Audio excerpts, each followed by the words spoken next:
Professor Dr. Daniel Rodriguez.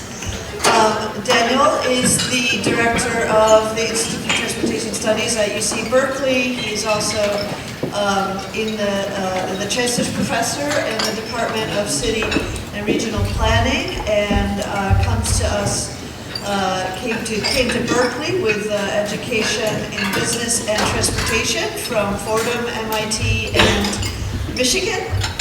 And he was actually my colleague at Berkeley, and I was part of the team that recruited him there. And it was an intense process to get him from University of North Carolina at Chapel Hill to Berkeley. So first of all, he had to fill some pretty big shoes. We were replacing a professor by the name of Robert Cervero, the most cited professor in transportation planning ever.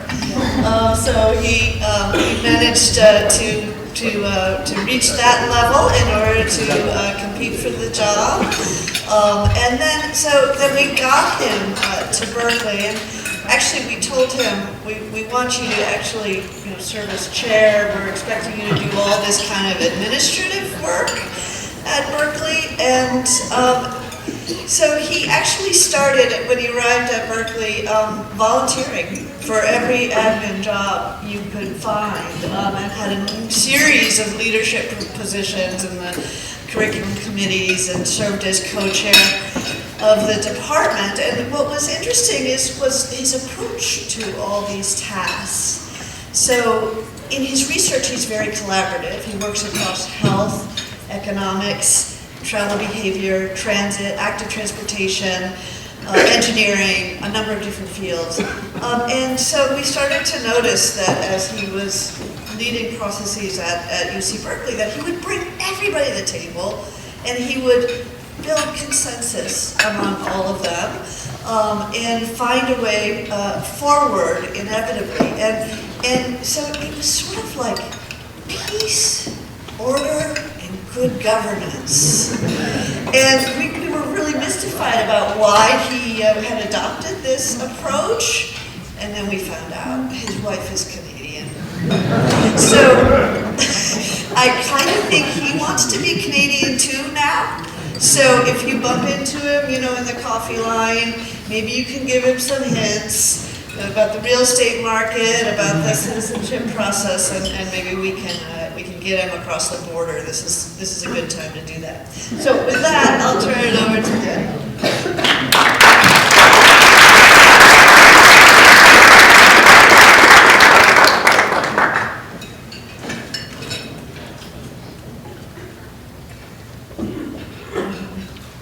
Okay, thank you very much, Karen. That was a wonderful introduction. First, I want to thank Steve and the University of Toronto for the invitation to be here. The School of Cities, of course, thank you very much for hosting this great gathering.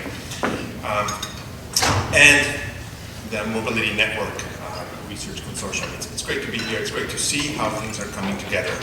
It was also really helpful for those of you that were not here in this room in the earlier session to hear from Eric Miller the story of the collaborations and the story of transportation research on campus with private and public sector, all the way from the 70s till recently. I think it gave me a lot of insight into both the opportunities and the challenges that are present in the Canadian context and in Ontario and with the city and the regional area.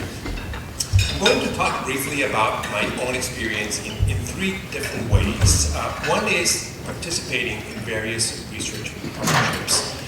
The second one is overseeing some of these research partnerships as a result of being the director of the Institute of Transportation Studies. We have about, I would say, 80 research staff in addition to the faculty that are affiliated with different departments that collaborate through us. And so it's very interdisciplinary. In some cases, I'm leading work that I don't know much about, that I'm kind of at the periphery. But I am the person responsible. I oversee the work, and I help make things happen for them.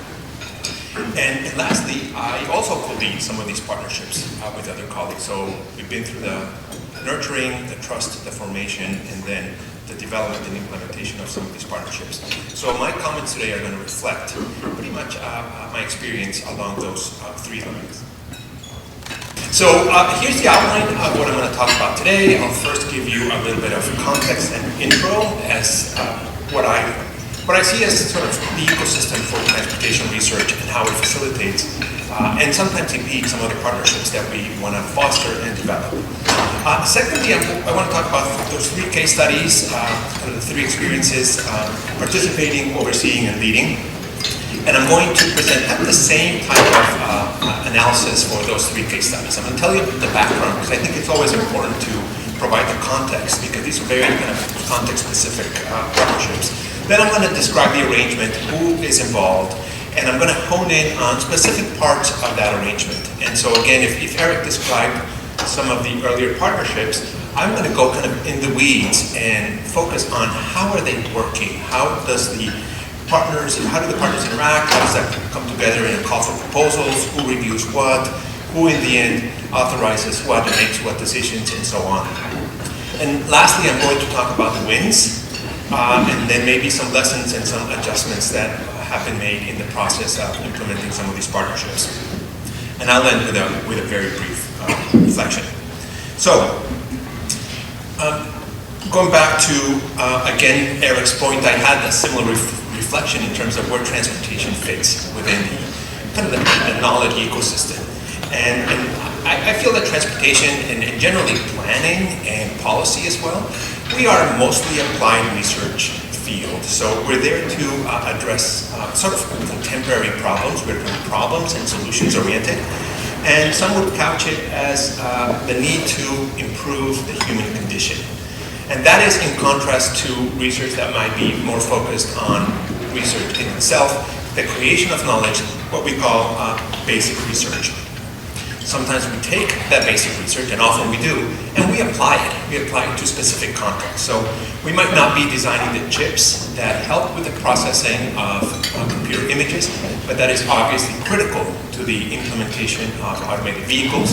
And so we use some of that data to help OEMs, to help cities think about how AVs would communicate among themselves with the infrastructure and with other users of the transportation system. We might not be developing new theory on consumer welfare or maybe externalities, but we do use the concepts of marginal cost pricing to think about congestion pricing, to think about how to address some of the pollution externalities that the use of internal combustion engines in automobiles might create.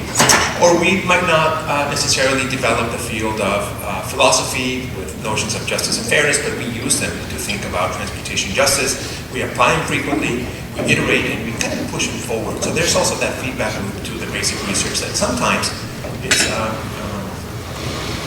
inspired by the transportation and the applied work that we do. And lastly, all of this work happens within a complex context, a complex system with a variety of different actors, with a variety of different conditions, and all with a view to either highlight some challenges or think about potential changes towards the future, potential solutions that we'd like to test or implement. And so that last point, I think, makes partnerships very place-specific. And so it's going to be hard to abstract from one partnership to another, but that's why I want to highlight some of the arrangements that I think we can learn from that could be transferable more than the partnership itself. So I'm going to talk about three major projects, the three major arrangements. The first one is the Pacific Southwest Research Center. And I'm using a shorthand here for the titles because this is not really the partnership itself. This is kind of the organization that brings together the partnership in some ways like the MNRC. The second one is the University of California Institute of Transportation Studies. And so I'm going to play a little semantics here, but this is a fairly new organization that's only 10 years old. And I contrast that to the organization that I'm the director of, the Berkeley Institute of Transportation Studies, that is more than 75 years old. So there's a little semantics there, but you'll understand why in a couple of minutes. The third partnership that I want to highlight is Berkeley Deep Drive. And this is a very different type of partnership with the private sector. And it's focused on leveraging the private sector to provide data, algorithms, and approaches to computer vision for vehicle automation. So I want to highlight how that worked. And in fact, that last one, Berkeley Deep Drive, is just wrapping up. And you'll see why that happened that way. So let me start with the first one, the Pacific Southwest Research Center. So you heard from Karen Chappell in her opening statements about the absence of federally funded transportation research. Eric told us that in the 1970s that was not the case. We had a robust national program in Canada. This Pacific Southwest Research Center is a result of federal funding in the US that flows to universities. How is that organized? It is part of a large transportation bill that is authorized every 6 years. So every 6 years, legislators at the federal level come together with a transportation bill that includes the paying for federal roads, for formula distribution from public transportation, and it includes, among many others, the university transportation centers. Support for these centers has ebbed and flowed over time. Maybe the last time that they were in the chopping block was about 12 years ago. I must add that it is one of the line items that the new U.S. administration is reviewing. They put out a long spreadsheet. University transportation centers was one of them that was under scrutiny and is probably still under scrutiny. Federally, so this is approved, the money goes to the U.S. Department of Transportation, and they have a certain number of priority topics they want folks to address. The last competition, unsurprisingly, equity was one of them, among many others, data science, AVs, technology, air mobility, for example, freight transportation. The centers specialize in one or more of these. And so there's 3 types of centers organized. There are regional centers. These are regional by geography. And the Pacific one is a regional center. There are national centers that focus on a single topic. There's a handful of them. And there's tier 1 centers that are kind of mini national centers. They're much smaller in size, but they're focusing on a very specific topic. So if you're applying for these grants, you apply based on the topics that you want to pursue, and you bring together the researchers that want to help you pursue that topic. So this Pacific Southwest Research Center involves 10 universities in 4 different states, I must add. Nevada, the sort of top right here, Arizona, California, and Hawaii. A few of the kind of west states are missing here. Oregon should be part of us, and simply we don't have a partner as part of the group. We get $2 million for the whole consortium, for the whole center, and it requires a 1-to-1 match. So for every dollar of the federal government, the grantees need to come up with another $1 million of non-federal funds. And this is going to be critical because this is where for the California grantees, so for the 6 California members of this consortium, the California Department of Transportation, Caltrans, has committed to provide a match. So I'm going to describe this partnership with Caltrans to leverage that match and to produce the research that is associated with that match. So every year, the consortium puts out an RFP to researchers that are members of the 6 universities. And that RFP contains 2 things. One is the priorities that we promised the federal government we were going to tackle. These are general and don't change much from one year to the next because they're covered under the broad grant. We said we're going to focus on freight mobility, on mobility justice, et cetera, et cetera. These are topics that are in the RFP. The other piece of the RFP that's important are the Caltrans priority projects. So as part of the match, Caltrans identifies a set of priority projects. They are appended to the RFP, they're all put together, and these get distributed to our researchers. They get it, they respond to the 1 or 2 ideas they like, and then their applications get funneled to 2 different set of reviewers, either the Caltrans reviewers for the proposals that are addressing a Caltrans priority project, or the Pacific Southwest Research Center reviewers for the researchers that are responding to a PSR priority area. So the benefits of this whole process are 2. One is we have a unified RFP. our researchers are kind of overwhelmed with calls for proposals, so this allows us to put it under one umbrella. And secondly, of course, that this is a way to give us access to a match potentially in the order of almost $1 million a year. The applicants' budgets need to stay within certain limits, the limits of the funding for that specific PSR partnership or Caltrans. And that way you ensure that you're not going to exceed the budget. So it's kind of a cap in terms of the budget applications that we receive from applicants. Caltrans in the end has sole responsibility and discretion in defining what do they want to fund, what projects get funded through their work. And universities work with Caltrans in the contracting to make sure that the terms are acceptable and that the projects get delivered. So that's in general kind of the process of that partnership. And so it looks great in paper, and I'm going to tell you some of the warts and some of the challenges that we've been encountering. So first, the two positive aspects. It's been a great way to address some of the immediate needs that Caltrans has. Caltrans is the largest agency within the state in terms of employment. It is a beast. It has 50,000 employees. It's very large. So they do an internal call for projects. What are your needs? Help us because we have this commitment. We want to match you with researchers, basically. And so it's a great way to address some of the key needs of different divisions, different folks within Caltrans. It is a pretty well-defined process. It is well understood by all the parties. This has been going on now for almost 7 years. I mean, just to tell you, there's 6 universities, some public, some private involved. And we all kind of know what needs to happen when, and it's working okay. But now the downsides. So the projects tend to be pretty tactical. This is the projects that come from Caltrans. And our RFP came out 10 days ago. So this is for the next year cycle.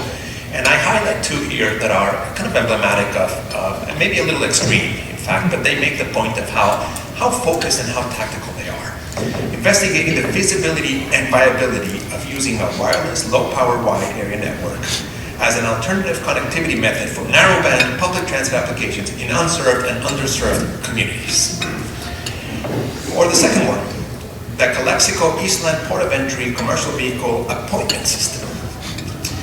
These are really narrow, right? They're tactical. Clearly, someone put in this project, they have this need in mind. They're not very strategic. They're probably urgent, but they're probably not hugely important in the grand scheme of a state that is facing a transit fiscal cliff, that is having problems with financing its transportation infrastructure. Its revenues for transportation are declining rapidly, partly due to electrification. For example, safety record is not great. Anyway, huge challenges, and these are very immediate questions that we're being asked to tackle with our research. Another major challenge, the timing of the contract with Caltrans has been very difficult, and it means it has meant delays and difficulties. And it's meant these delays and difficulties in many different ways. First, for proving the match. So if the contract takes a long time, and bear with me, a long time in this context is 1.5 years to 2 years. Welcome to the Caltrans bureaucracy. It means that I was counting on that match, but that match never arrived because it's arriving 2 years later. Furthermore, I was counting on that project because I wanted to hire a doctoral student here. I can't hire them because the money came 2 years later. Or I have a research scientist and staff. I need to cover their time. I was counting on this. It creates all these HR issues that are pretty complicated. So the contracting and the bureaucracy side of things, I think, needs to be better oiled because it's not working that well, and it is, in some cases, kind of undermining some of the aspects of the partnership or some of the upsides of the partnership. This partnership is ongoing. I want to highlight another one that I participated in as a co-lead, so we developed this over time and continues to grow. It's a different type of partnership, also with the state, but with a different set of actors. This is a partnership with the University of California, between the University of California writ large, so various campuses of the University of California, or a sample of them, and the state itself. So the context of this second partnership is a gas tax bill. It's called Senate Bill 1. It's also called the Road Repair and Accountability Act. That basically raised the gas tax in California. The first time it was raised since the early 1990s. And a small portion of those revenues were dedicated, earmarked for transportation research.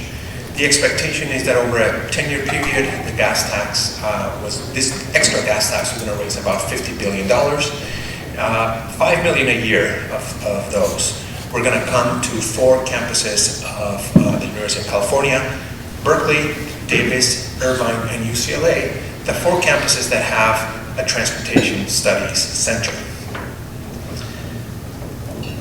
The passage of this funding and the fact that we now are getting $5 million a year from the state was the impetus to create the university-wide Institute of Transportation Studies, meaning multi-campus kind of parent unit, umbrella unit, with all the 4 different campuses coming together. And the reason is the legislature did not want to send $1 million to one campus, $1 million to another campus. They didn't want to divvy the money that way. They wanted to just send every year one check to one place and have us think about how that would get divided across the different campuses. So we have this kind of shell organization that gets the money centrally and then divides it into the different players. What are the goals of this funding? So the funding, of course, came with expectations and some strings attached. They're laudable expectations, and they are to advance research, to conduct research in support of transportation goals of the state of California. So basically help the state of California advance its transportation objectives and goals.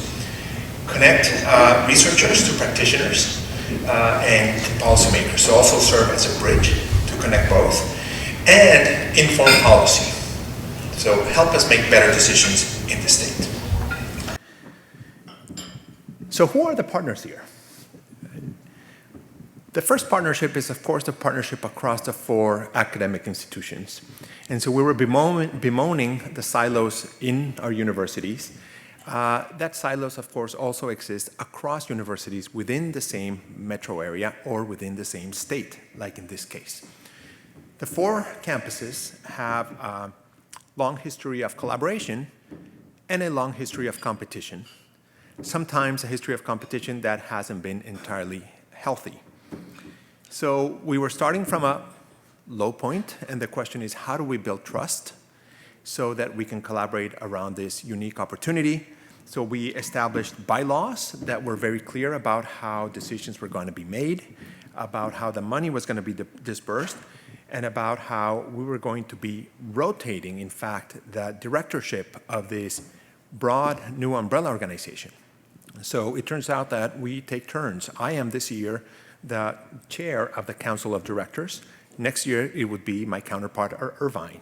And each one of us becomes a chair, meaning that we're kind of the interface with the legislature, the interface with the University of California Office of the President, the interface with the executive branch. The funds that we were receiving, we agreed were going to be split evenly. And that worked very well in fomenting the trust. It created some other challenges that I'll highlight in a couple of minutes. So this is the first partnership. It was overcoming the barriers across our universities. The second partnership that I want to highlight, and probably the most important one for today's purpose, is our partnership with the state. So the bill also provides some accountability for us. It's not a giveaway in any way. It prescribes a board of advisors. And this board of advisors is composed of some ex officio folks, so people that ought to be part of this board by the job they occupy. And you see a variety of agencies here and legislative sub-offices that are part of our board of advisors. Air Resources Board, Transportation, Energy Transportation Commission, and the Senate and Assembly committees. California is a bicameral state, so we have an assembly and we have a California Senate. Importantly, the agencies or the legislature do not contribute any funding. This is, remember, gas tax money. So there's tapping a new funding source. So what do the Board of Advisors do? They help us identify research priorities, and specifically the Assembly and the Senate chairs send a yearly letter to us. These are some of the priorities that you need to think about. These are some policy decisions we're facing. Please think about these and produce research that would answer or respond to these questions. We thought it was a fairly narrow Board of Advisors, and so we also took the liberty to nominate, in fact, 4 per campus, new members to the Board of Advisors, so additional members. So each campus nominated up to 4 extra people. These are folks from the public sector, from the nonprofit sector, and the private sector. Individuals that are prominent within California on the transportation world. So think about a transit agency director, think about a regional planning organization, maybe the CEO of such organization, maybe a nonprofit person. So they're all coming in this Board of Advisors. We meet every year with them. In fact, our first meeting for the year happened last week in Berkeley. In about 10 days, we're going to Sacramento and UCLA to seek input from our Board of Advisors in terms of what are those priorities, in addition to those letters that we get. All that input gets summarized into in the same way as the first partnership, into an RFP that we put out every year. That RFP gets put out, researchers respond to it, and we get campus reviews from it. I want to highlight 2 additional things that are different from the previous partnership. The first one is that every time a researcher is applying for the funding, they need to provide also a letter of support from a partner agency or a partner organization. So if I'm going to be working on a demand study of how ridership for BART has changed, I better include a letter of support from BART.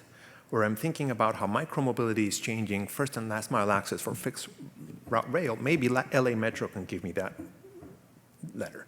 Or maybe it's Lyft that will give me that letter. A partner needs to be supporting the research. In other words, highlighting the relevance of the work for a policy decision or for the operations of a major player in transportation. On the right-hand side of this figure, I also want to highlight that we collaborate across campuses to make sure that we're not funding the same project or the same idea in each of the campuses. So there's a little bit of reconciling of what we're funding and maybe shifting things around so that we make sure that we are, number 1, addressing the priorities of the Senate and the Assembly, and number 2, not overlapping too much in some of the work that we're funding. We also request of grantees that they commit to disseminating and engaging their results, and that includes the creation of research policy briefs or synthesis. In fact, I think Karen, in the early days, she was maybe one of the early recipients on some work on housing and VMTs. We ask them to participate in webinars if asked to, and basically a commitment to continue the engagement with state agencies.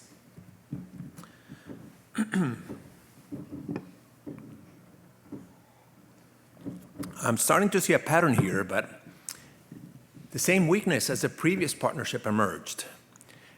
Many of the priorities suggested by the advisors tended to be kind of top of mind, right? What's on their desk today, very tactical, but not the most important ones. And so this happened in the previous partnership too. So how to overcome that kind of short-term bias, that myopic view, is, I think, a challenge for the partnerships. Secondly, the letters that were coming from the legislative bodies tended to be very, very specific, almost like an engineering study for the rail station location. And that what it meant is that it required a lot of outreach to them to explain what we could do and what we couldn't do. What was feasible for us to do as researchers in terms of timing, in terms of expertise, versus what is something that is probably much better suited for a consulting firm to do. A huge challenge is the turnover, especially on the legislative side. You have 2- and 4-year election cycles. Every time you have a new person assigned to a committee, transportation committee in either chambers, we have to educate them again about what is it that we're about, how were we formed, what do we do, how do we operate. Please be on our board. It's required by the law. Please participate. Please assist us. This is important, and hopefully it'll make your work better and easier. Another huge challenge is some agencies were getting too many requests for letters of support. Air Resources Board was getting 6 and 7 letters. Caltrans was getting 8 letters. They were going crazy because this person supports that, that other person supports that. They were not being able to keep count of who was supporting what. So now some of those agencies have a centralized clearing of letters of support for those popular partners. So those key places that were getting overwhelmed with requests for letters, that was not working for them. The grants are smallish. I'll describe the money in the next slide. But it meant that there was a lot of output. So in the 9 years that we've been operating, we've had more than 700 publications, if we count. So it's a little bit of double counting here because we have peer-reviewed articles and we have research briefs, and sometimes they come from the same project, research synthesis and the like. And we had 30 webinars. There's other engagement ways that I'm not describing here. But what we heard from folks in agencies is we're drinking off a fire hose. This is too much. We don't want to have a research brief per project. We don't want to reach 3 pages of each project. This is just too much information. We need synthesis. We need another way of engaging. And what this meant was first said, well, let's forget about the research briefs. Let's just have journal articles. They serve as a dissemination mechanism, and instead we'll try to do some more face-to-face interaction. Well, the journal articles didn't work because they take forever, in many cases, to publish. And researchers didn't want to have a project open for 3 years, even though a lot of their work was just for a year. So that has required some fine-tuning. But we do many more legislative briefings. So these are briefings with staffers on key topics. We have informational hearings around, for example, the budget committee. So we're talking about budget today in City Council. We come to, in this case, the state, and provide information about funding transit. What are the alternatives to funding transit vis-a-vis the current challenges, for example? And we have mini summits. We have a VMT summit, we have a road pricing summit, we have a decarbonization or hard to decarbonize sectors summit with 3 or 4 key staffers and agency members and 3 or 4 researchers that come with their expertise and their results to inform the policy discussion. Honestly, what works the most in those mini summits is that they're just answering questions. The agency staff have many questions. They might be buried in a research report or a journal article, but the person that knows the answer is right there and can immediately fire off a set of answers. A few other lessons, I think, from our work. The first one, I think 2 or 3 years ago, our RFP was 21 pages long. We were aiming for 3 pages, and we just had a laundry list of projects described, and I didn't serve anyone. So we've pivoted back from very specific projects to really broader categories to make sure that we leverage the best in our researchers. That was not serving us well. The funding is fairly narrow, so we're giving about $100,000 a year, which really funds 1 month of a researcher in the U.S. Faculty can supplement their income through summer salary because they're not paid through the summer in most cases, and a research assistant that would work throughout the academic year and maybe a portion of the summer. So these are small grants. We had a lot of them, but they were precluding what were more ambitious projects, maybe bigger projects, larger scope, that might require more data or just simply a longer timeline. So now we actively encourage, with mixed success, multi-year proposals and multi-campus proposals, because we also want to encourage more cross-pollination across the campuses. And I think the success has been mixed overall. We've had some successes, but not always. We also found that the campuses, maybe in the same way that departments operate, that's not surprising, have different capacities to deal with the research money that's coming to them. The bandwidth is not the same, and so some campuses are having a little more difficulty executing the money. Other campuses have a well-oiled machine, and that's moving much faster. On the positive side, it's a great way to support students and connect them with research projects that will have a meaningful impact on the state. We've also pivoted to centralized activities a little more, especially as we move to more targeted outreach. We felt that we needed to hire central staff that helps us with outreach, with communications, and with project management. And yet, at the same time, the hiring of the personnel remains in each of the campuses. So a person might be doing these functions, but they're hired at Davis or they hired at Berkeley because we cannot hire centrally at the University of California. So they're sitting in this umbrella organization, but their salary is coming from one of the campuses. That's just an administrative go-around. So overall, I think it's been a successful partnership. It's ongoing. Our success was such that 4 years ago, we were able to get a one-time cash infusion of $10 million extra. It is just expiring this year. This was part of the Resilient and Innovative Mobility Initiative. And it's really supported a lot of legislative action on very key topics like road safety, transit finance and transit ridership, hard to decarbonize sectors, VMTs and greenhouse gas emissions, housing affordability, and micromobility, microtransit, and shared mobility. So let me move to the third partnership, a little different. We're moving now to the private sector. The context here is the 2016, 15, 17, roughly, revolution on computer vision and the application of artificial intelligence for image recognition that was feeding or was kind of underpinning the revolution on vehicular automation. Think about the Waymos or the Zooks of the world. And so Berkeley Deep Drive had great timing. I was administratively involved in this on the tail end, so I did not set it up. But some researchers that were very entrepreneurial identified the opportunity and said, we have people in computer science that do this type of work. We should come together and form this consortium. And so they developed this consortium that was entirely private sector oriented, in which the parties could basically participate in the consortium in two tiers, in two ways, and that way reap some of the benefits of the access to the research that was being conducted by these individuals. So there were two entry points on Berkeley Deep Drive. One is the supporter tier. This is kind of the entry-level participation, and that allowed you to attend a conference, quarterly conference, have interactions with other researchers, with other supporters and partners, so other people in your same category, and then people that are in the partner tier that is a little more involved.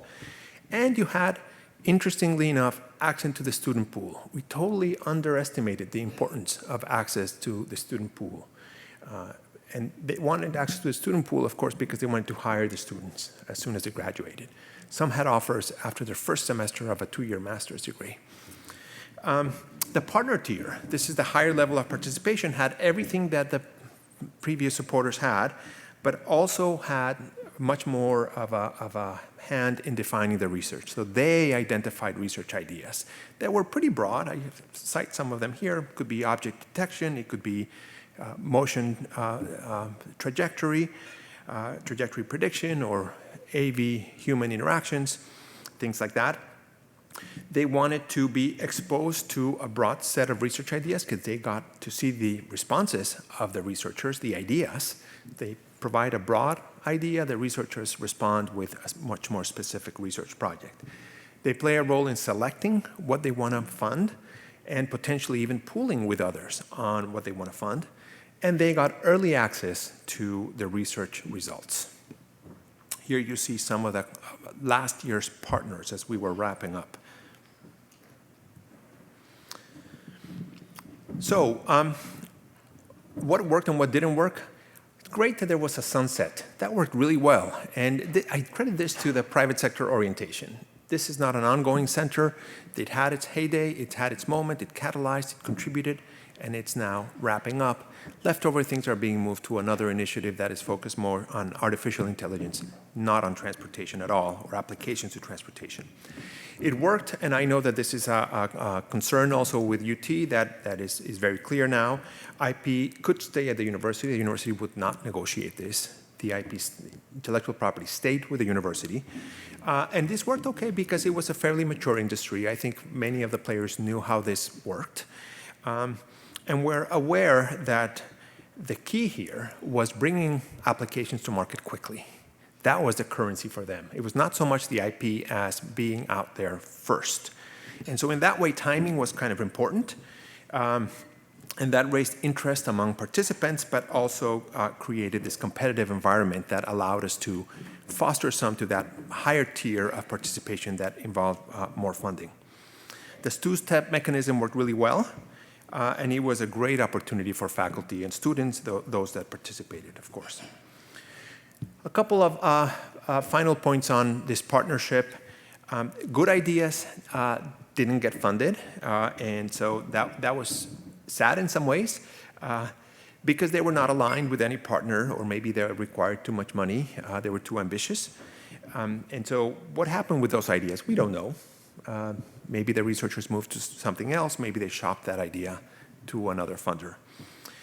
In some cases, good ideas got even better, right? Because the private sector funder said, hey, this is great, but why don't we expand it in this way and that way? Maybe we'll put in some more money, and so that expanded the project. As we were describing before, what could take 6 months in our academic world could take a phone call in the private sector world. It's that person at the conference calling the supervisor and say, hey, we need another couple $100,000 to do this, this, this. Do you authorize it? Boom, perfect, deal made. Or the pooling across the different partners. So we're both interested in this idea. Why don't we both fund it half and half, and that frees up maybe some more money to do something else or fund a different project. So that also was working quite well. The alignment of the university processes and the private sector was not easy. Again, the differences in timing and speed was a concern. And I'm going to reflect on this in the last two slides. And the timing was really fortuitous. So I think the timing, that window of opportunity becomes really important. I hear that we are approaching maybe one of those windows here in the metropolitan area as we think about this potential consortium. And so I think that the timing becomes really, really relevant and key. So let me take a minute here to reflect briefly. I just have 2 slides of reflections, and I'll wrap up. I think there needs to be, or common across these 3 presentations, these 3 partnerships, is the importance of the alignment across partners. I think the universities and the partners need to really understand why they're there and what do they want to achieve together. That alignment of goals becomes very important. Yeah, even if it's not explicitly stated in bylaws, but an understanding of why is it that we want to do this. Internally to the university, having the bureaucracy on board is very important.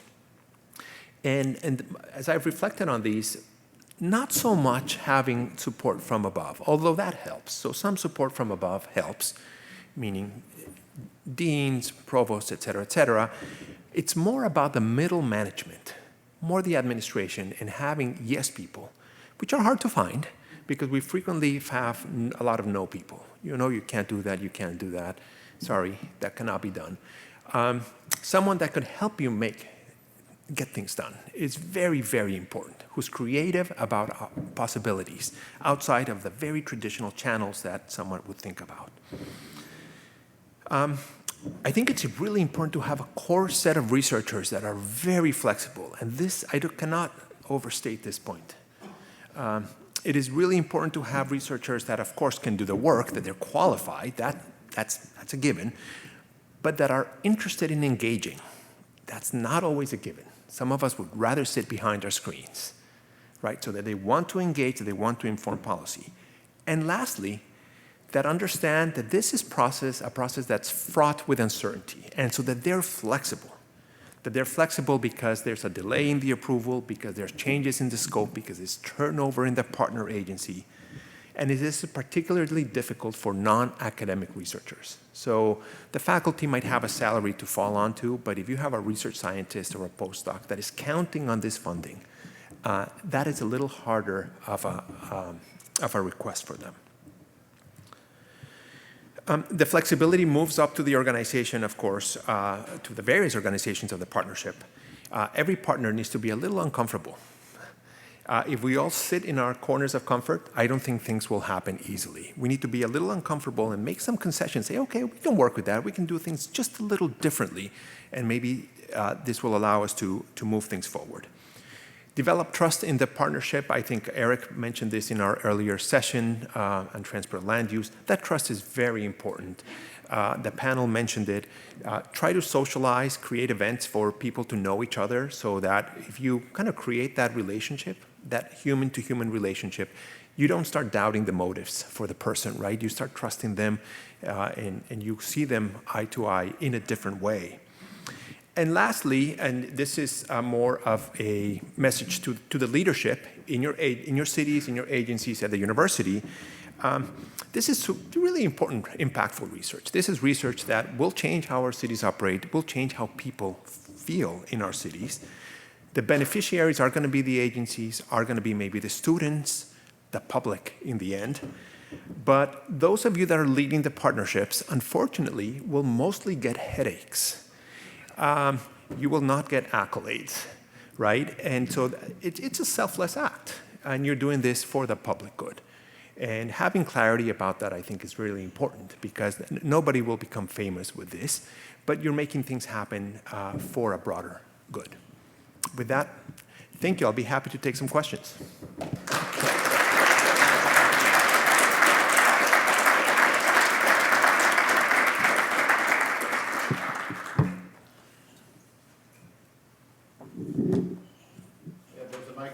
Passed around, so if someone wants to start with the first question.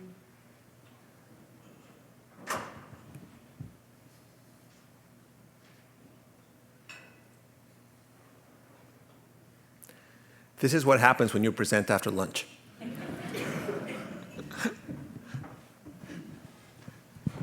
I'll bite. My name is David Cooper. I'm principally leading mobility consulting. I've actually worked with several institutions on research grants and also worked 14 years in government. It's very hard to get government to agree to research programs. I've seen that on both sides, but when they do, there's really amazing things that happen from public policy development and research, and you can actually make really great change. How long does it take, maybe just for the purposes of walking, and maybe this was early in the presentation, I might have missed it, but like, how long do you say, like, how much time and patience do you need to have these partnerships with government? Like, you know, we just did one and raised $385,000, but it was like several meetings and a year's worth of work for a study on women's travel patterns that were coming up, and plus, you know, additional work we have to do to get federal funds to match that. How much time and effort do you see?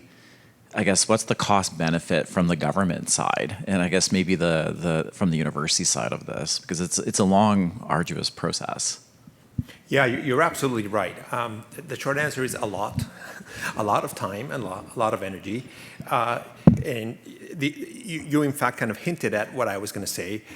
Certainly at least a year, but possibly much more than that, right? You're cultivating a relationship, you're working together, you're cultivating trust, you're earning each other's trust or various parties' trust. And that's why I was so happy to hear from Eric part of the history that some of these collaborations go back decades. So not starting kind of from scratch, but this still requires significant nurturing over time. And it's continuous, even once you get it past, right? You could have these breaks that are really catastrophic to the partnership, and you want to avoid those, right? So you want to keep those lines of communication. In terms of the cost benefit, right? So that's the cost side, right? It's a big investment. Why are we doing this? And it's really going to be all about sort of what are the benefits that flow from this? And is it worth it? And I think all the parties in the partnership need to be thinking about this, right?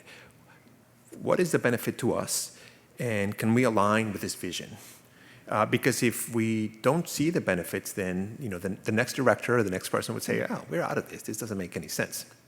Articulating those benefits very clearly will make a case for the continuity of the program and for the development of further trust. Maybe just to summarize, I was just asking about, because we were talking about, and then the previous question was about sort of all the challenges with mobilizing funds for specific projects and initiatives, and you walked us through partnerships, and I was just asking the baseline under which, the baseline through which universities already function with all of the funding that comes in many respects through public funds to finance university centers, professors, their students, where does that fit into the picture of how we advance in these key areas of research, the priorities, the collaboration? Yeah, great. I think it's a wonderful question. I think without a doubt, most of the faculty that are working in the kind of applied engineering, transportation, or the planning or policy domains automatically have this orientation towards impact, right? And kind of improving the human condition, what that might be. And so they're already pursuing funds from a variety of different sources and maybe pursuing an agenda. And so I think the question is, what does this partnership bring to the table, and what extra value does it bring for the researchers? Some of them might be conducting that research successfully elsewhere or with other funders. Some might not. Some might have a research idea that just hasn't gotten any traction in a variety of different areas. And so this partnership would bring kind of the option of catalyzing those efforts under one umbrella and allowing, I think, faculty to collaborate with each other, maybe crossing some of those silos within academia that are described before, that sometimes we overcome in our kind of base research, but sometimes we don't. And developing this kind of localized research that is very place-based. So I could be doing my research in Bogota or in New York or in a city in the Bay Area, or I could be doing it in Toronto. And this is actually a great way to think about the greater metro area of Toronto for us to be doing research locally and creating an important impact. There's also the question about how much research is too much, right? So if we're all very well funded, unfortunately that would mean that the extra research probably wouldn't fund many great ideas. But if the funding is overall scarce, so it's not always easy to get the ideas funded because it's very competitive, the partnerships are a great way also to attract attention from the various researchers that want to pursue this in a collaborative way, in a place-based manner. Thank you.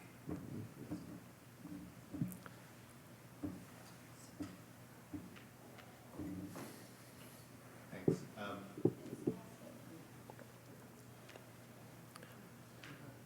I was going to do one quick one. I can repeat the question if... Okay, my question is, and then I didn't see who was next, but okay. Were you in the room when the state decided to give 0.1% of the gas tax to universities for research to help them? Or do you know where that was that, a decades-long lobbying process, or was it a handshake between friends in a back room? No, it is a long relationship, long-standing relationship that involves work with the Assembly and the Senate, and it involves more than just a signature of like, oh, let's do this. They're not naive, so they ask the executive branch, right? They ask Caltrans, they ask the transit agency kind of organization, what do you think about this? Does this make sense? Do you support this? I can tell you where the money comes from sometimes is critical. If it's coming from a pot of money that other people are benefiting from already, they might be more reticent to support that, right? Because it's kind of their loss. In this case, we were lucky that there was a new source of funding that didn't mean necessarily having a clear loser, other than, I guess, from a fiscal perspective, the taxpayer. Although you would, or the gasoline consumer, although you would argue that hopefully this research is benefiting gas consumers in the long run. So it is a long-term process, one that continues. And I think it only gets better the more value you show to the stakeholders, the members of the Assembly, the members of the Senate, because they have these questions. And what are the sources of information for them or for a policymaker? This is kind of reflects on the data discussion that we had in the panel. It's going to be a private sector representative who's talking in their ear about how great EVs are. But there is some reticence to believe that, right? You have a good reason to question that advice that you're getting from an OEM that is cranking out EVs, right? Oh yeah, you should subsidize them. Does this really make sense? This is where the university as a trusted partner comes in. And I think they do trust the university more than they do trust a private sector representative. And we leverage that role to try to provide this kind of unvarnished but seemingly objective or generally neutral advice. This is going to be the last question. I might have misread this in your presentation, but it seemed like each one of the partnerships were very focused on tactical research. And so thus, how does strategic research get funded? Or I don't know, is that how do researchers ask and answer big questions? I'll be brief in my answer. You're absolutely right. I think that's been kind of a weakness of how the processes have been designed. On the gas tax piece, nothing says that the questions that we need to be addressing have to be short-term or immediate. But by default, that is what comes to our mind when we ask a policymaker, tell us what is an important decision or important policy question that you're grappling with, right? They'll tell us what is going to happen tomorrow, not that transit won't be funded 2 years from now necessarily. So I think it behooves us to also bring that long-term perspective and in some ways work with our partners to say, hey, there's these other questions that are coming up, right? EV sales are going to go down for the next 3 years. So does that mean that decarbonizing the transportation sector is doomed? Or what does it really mean? They might not be thinking about this right now. If we don't say anything, in 3 years, they'll be like, oh, EV sales are going down. Why? This is terrible. And maybe we have the ability to kind of anticipate those trends and alert them to these broader questions that are coming in the future that might not be on their desk currently. Thank you very much.